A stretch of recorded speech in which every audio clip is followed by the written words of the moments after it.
Top 10 theories of Five Nights at Freddy's security breach. It's by a YouTuber called the Living Bluejay. I'll put a link to the video down in the comments below description. Oh, real funny. Anyway, let's get to the video. Hey, how's it hanging, guys? It is Eric here, and today I'm going to be showing you my top 10 theories for Five Nights at Freddy's security breach. These are theories regarding security breach before the game is released. There will be a new list after the game is released. So up at number 10 is that Glitch Trap may have a way to hack the Glamrock animatronics. Glitch Trap is basically a living virus. From the little we know about his abilities, there is a possibility that Glitch Trap would indeed have some kind of ability to hijack the airwaves and corrupt the animatronics. And I'll have to stop right there. So Glitch Trap basically is a virus, supposedly, and this is a theory, and a way to hack the Glamrock animatronics. Interesting.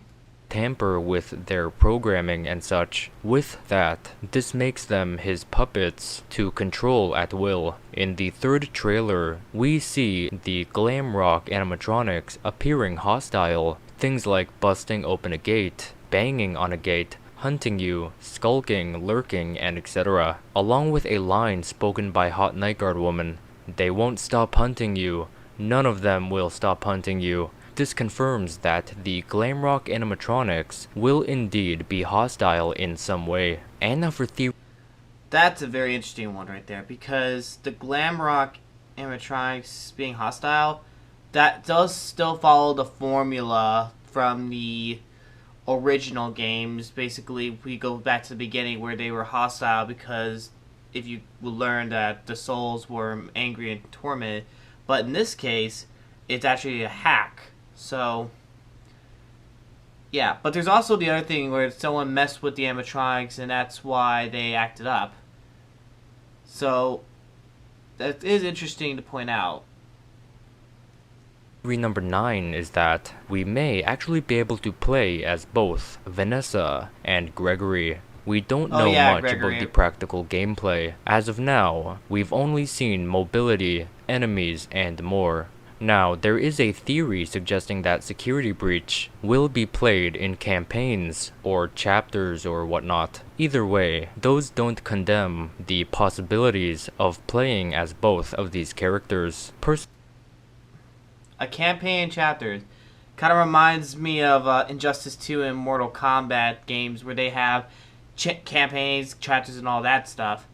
If that's how Steelwool wanted to do it with Scott Cawthon, even though we know he's retired now, he's probably still going to be active in the game. Who knows what could come out next.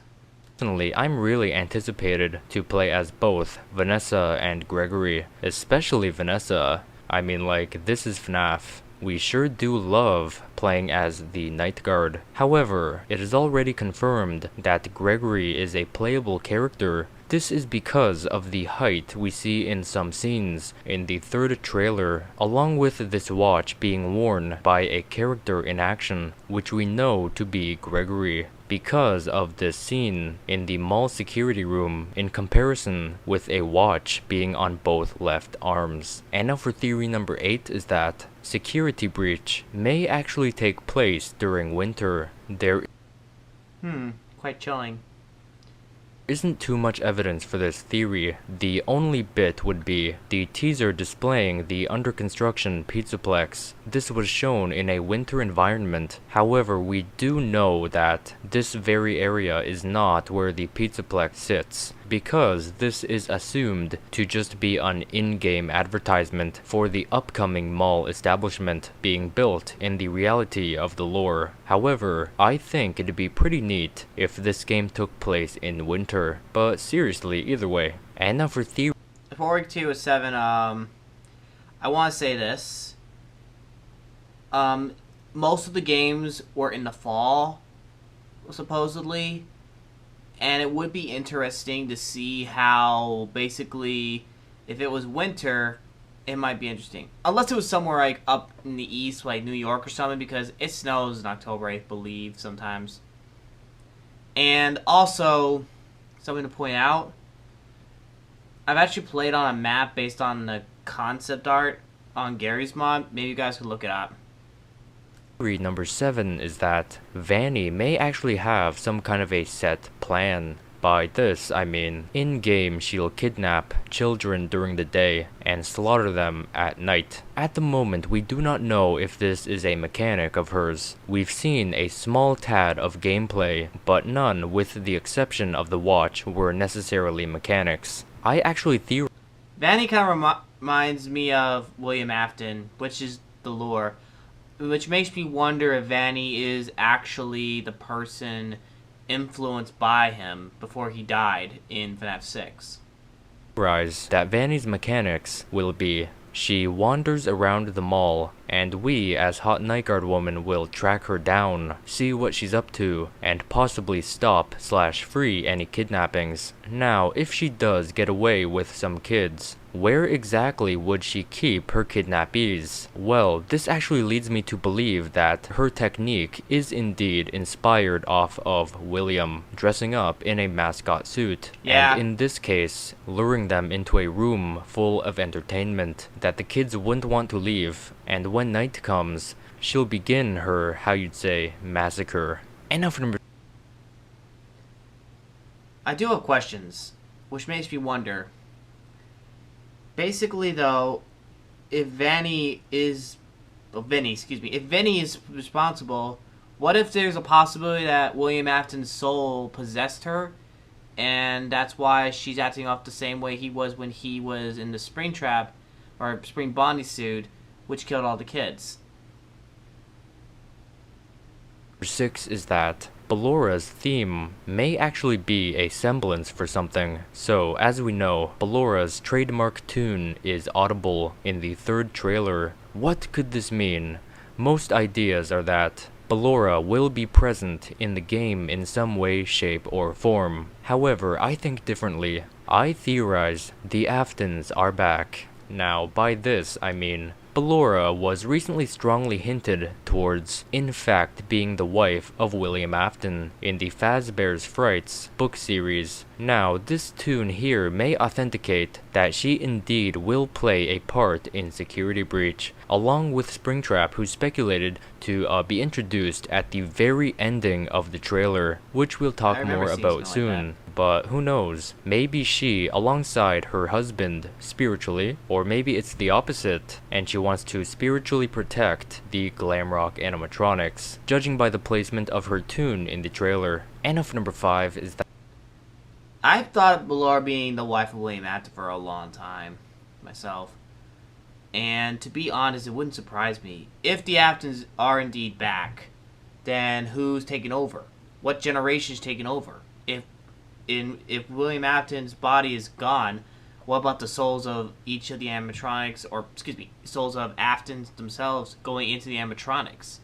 Is there the possibility that Security Breach might be able to reveal that?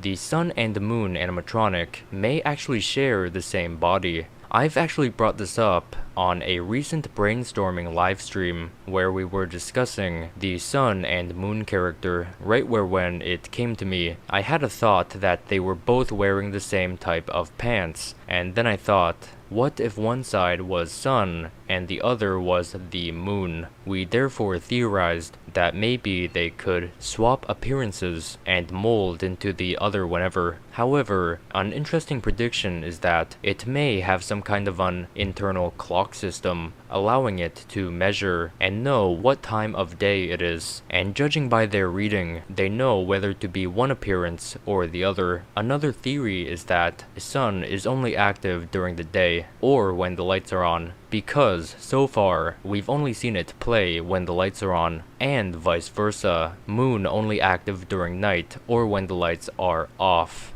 That's kind of obvious. Sun, day, moon, night. I mean, if they're the same thing, it's like they swap places during the night. It's like a real Jekyll and Hyde.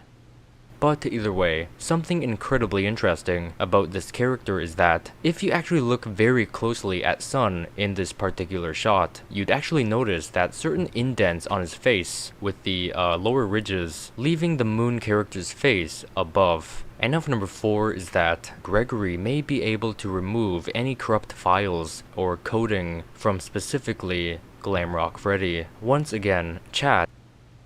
I have to stop there because hacking, that's interesting. A young kid doing hacking and basically also the night guard woman Vanessa, I believe that's the name, and Gregory, the little hacker. Maybe they're related. I actually brought this up during a recent brainstorming livestream, so if we glance towards the watch screen, well, first off, we know it's a Freddy themed watch, so theories can suggest that this may be connected to Glamrock Freddy in that case. Now, if we actually glance to a certain icon at the bottom of the screen, there appears to be a Glamrock Freddy symbol at 100%. Chat speculated that that could mean 100% clean or 100% corrupt. Which one we can't choose until this mechanic is seen in action, or this may not even mean that. But either way, let me know what you think about this theory. And I really liked how they revamped the things. I mean, there was like the Freddy, Chica, Bonnie, Foxy type logo, like that's what they usually have it. But now we're going to see the revamped logo in Security Breach. Now, I know some of you might be asking, will I play it? I honestly don't know. I don't have a good computer that could handle modern games with a good graphics card and software or stuff like that. I hope to probably save up for a better computer in the future. then for theory number 3 is, there may actually be multiple copies of the Glamrock animatronics. Now you may be saying, what gives you that thought? This has never happened before. Well, allow me to explain. Firstly, in the third trailer, we've seen somewhat of stage animatronics. This means these copies will perform on stage. We've also seen animatronics in the meet and greet area, where Glamrock Chica and Roxanne were seen. Personally, I don't believe the employees would have to lug around the animatronics from stage to the meet and greet area to possibly other areas. So yeah, this leads me to believe there is indeed multiple animatronics. Now, there is more evidence to this theory, and that is that in the Five Nights at Freddy's Security Breach poster, this poster almost proves this theory. Allow me to explain. If you glance towards Roxanne's top, you'd actually notice that the area around her shoulders are not covered by her top. However, the trailer speaks differently. As you can see, this copy of Roxanne appears to have that very part exposed. By this, we can call this theory true until the game releases. And now number 2 is that mysterious arm at the ending of trailer number 3 may actually be Springtrap. There is quite a bit of evidence supporting this theory. But here's the question. If he burned down to the ground as Scraptrap in FNAF 6, then that would mean that either that happened, this security breach happened after FNAF 6, or it happened before, like somewhere in the middle. So I'd like to hear this. First off, this arm is purple, and so is the man who's trapped inside the Springtrap suit. Purple guy. This may radiate his evil purple essence, and in a way, bring back William Afton's purple guy term. Secondly, we know this arm belongs to a Springlock suit, judging by the 5 fingers. Thirdly, the arm kinda generally looks like Springtrap. Fourthly, there appears to be extremely sharp finger points on this suit, and that might actually be the fabric torn off, exposing very sharp fingertips. Fifth, if this is how the story plays out, possibly William may get transferred out of his glitch trap presence and actually possess a suit for his first time, just like how he made children possess suits. Vinny. He's finally gonna get his due. You know what? Scratch all those excellent points. I bet this is actually toxic Springtrap. I believe there's an underground laboratory full of toxic vats of chemicals, and Springtrap just waddle-daddle these in and falls. And now finally for theory number 1 is that FNAF World may actually have some sort of relevance here. This is judged by the very beginning of the third. I can see why. Because in FNAF World, there was the part about from the show will begin momentarily, and then the guy who was the creator dies. So that's no surprise to me.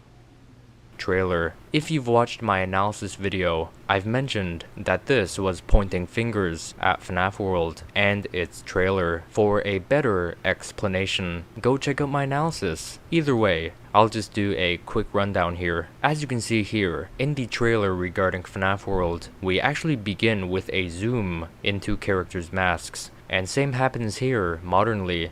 Not to mention the black void.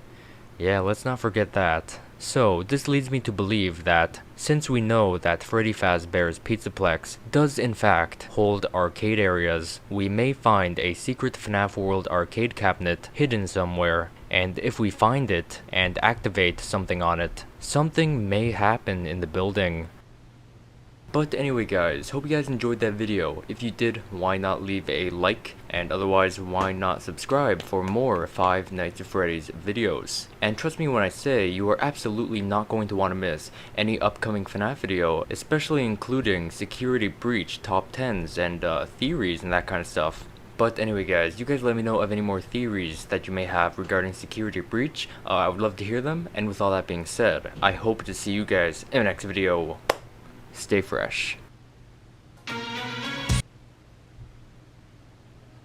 Okay. The Living Bluejay, props to you, man. I really like your theories.